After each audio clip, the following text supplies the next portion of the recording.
So the honeymoon period, the novelty of having this fancy 8 Sleep mattress is now gone. It has been over a year since I've been using my 8 Sleep mattress, actually closer to a year and a half. And I want to let you guys know, kind of fill you in like how it's going. Am I still using the fancy bells and whistles that are on the 8 Sleep, or am I just using it like a regular mattress now? Let's talk about it.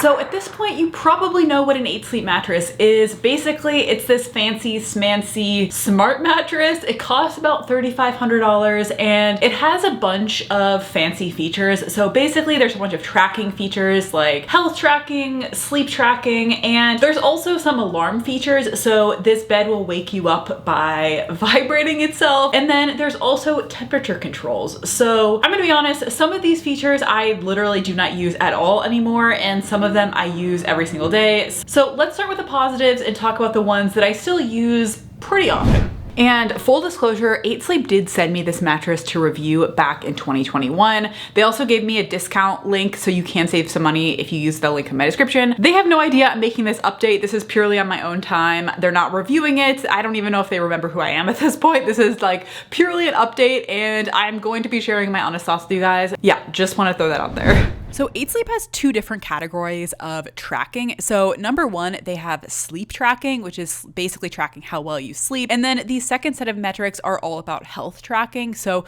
more just general health and well-being, like similar types of metrics that like an Apple Watch, for example, is going to track about you. I'm going to be honest, I don't find these metrics that useful on a day-to-day basis. Like it's not like I wake up in the morning and it's like, oh my God, what was my heart rate variability last night or something? Like that's not really that useful to me. Also, you know, if you had a bad night of sleep, you probably know that already without having an app. So I really think where these metrics are useful though are with more of the long-term trends, like understanding, is your sleep getting better or worse over time? Are you undergoing a period of stress that's impacting your sleep, and kind of monitoring that more on a longer term basis? I think that's where I found the 8 Sleep metrics really interesting, and I think have been a good way to just kind of level set myself and just be honest with myself of like how I'm doing in terms of my sleep. And then I also think the metrics are useful just to kind of nudge me in healthy directions. Like, for example, if I'm not consistent with my sleep schedule, I go to bed at different times, wake up at different times, I do notice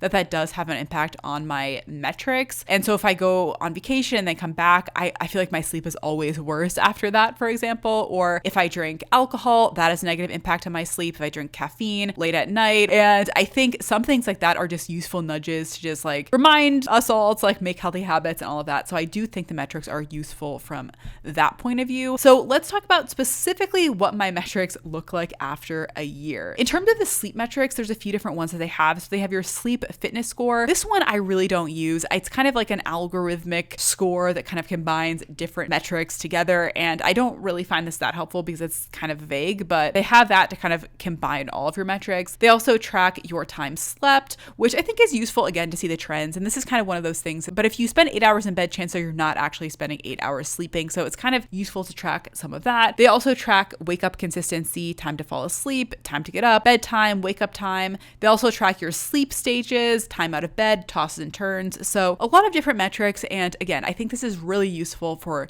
tracking trends over time and seeing if your sleep is getting better or worse, or affected by other things. So those are the sleep metrics. And then they also track health metrics. And again, I think this has also been something that is really useful to track over time. Like this is something I could tell was changing as I was half marathon training, for example. I thought some of my metrics were getting a little bit better in this area. When I'm sick, things might get worse. So I think it's super fascinating to see some of these metrics. So they track heart rate variability, sleeping heart rate, and average respiratory rate. And before you panic seeing these numbers, my respiratory rate did not absolutely get terrible in November. They did actually change their algorithm in terms of how they measure respiratory rate in November. So that's why it looks like my respiratory rate got way worse at that time. But those are the health metrics. Yeah, overall, I like them. It's probably not my absolute favorite feature of the 8 Sleep mattress. That is coming up next. So the next feature that is, I think, my personal favorite of the 8 Sleep is the temperature controls. So just to remind you, basically like there's this temperature dial that you can change on the 8 Sleep app. It goes from -10 to +10 with -10 being the coldest, +10 being the warmest. Personally, I like literally cannot even stand it if it goes below like -2 or above +2. Beyond that, it's like kind of excessive in my opinion. But this is a feature that I literally use every single night. Like every night I'm kind of deciding, am I feeling more like I want something cool, or am I feeling like I want something cozy and warm? And every single night I am adjusting the temperature controls to be either warm or cold. Even though I really do like this feature, I don't think it's like completely perfect. So 8 Sleep does have this thing called autopilot, where basically they use some sort of algorithm and they try to like predict what temperature you're going to want it. I feel like it doesn't usually predict correct. Like I have autopilot on and normally I still end up changing it manually myself. I don't think it's a big deal, but I don't know, like I don't really love that feature, but I do love the temperature controls. I would say this is my favorite thing and I love it. I love it. It's kind of like having a heated blanket or like a cooling mattress. So I love that feature. It is probably my favorite feature of everything I'm gonna talk about. Now, if you are someone who wants to ditch your old alarm clock or your phone for your alarm clock, the next feature is designed for you. And that is basically, the 8 Sleep has this feature where it will vibrate to wake you up in the morning. I'm gonna be honest, I literally do not use this feature at all. I think I used this feature a little bit like the first few weeks I had the 8 Sleep, and I literally have never turned it on again. But I don't know, to be honest, I just like didn't really like it. I thought it was like kind of weird. It kind of feels like a bunch of phones are vibrating like around your bed and you just don't know where they are, because it'll like move different places. Like it'll be vibrating here and then by your feet, by your legs. Like it kind of moves around, and I just found it kind of like weird. I don't know.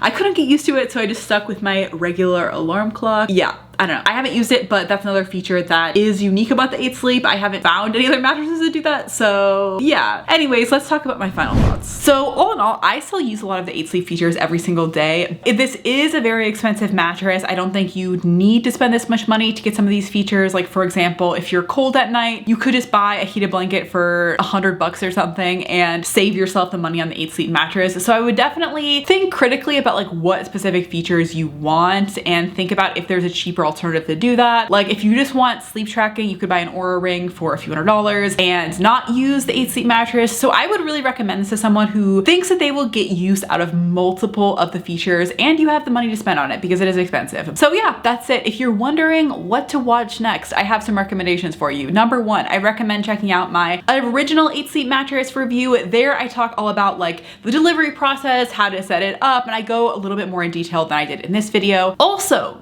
if you're curious about my sheets, I've had these Brooklinen sheets for the same length of time as I've had this mattress. So I did a review talking about them. If you're curious about Brooklinen and wondering if it's worth it or not, check that out.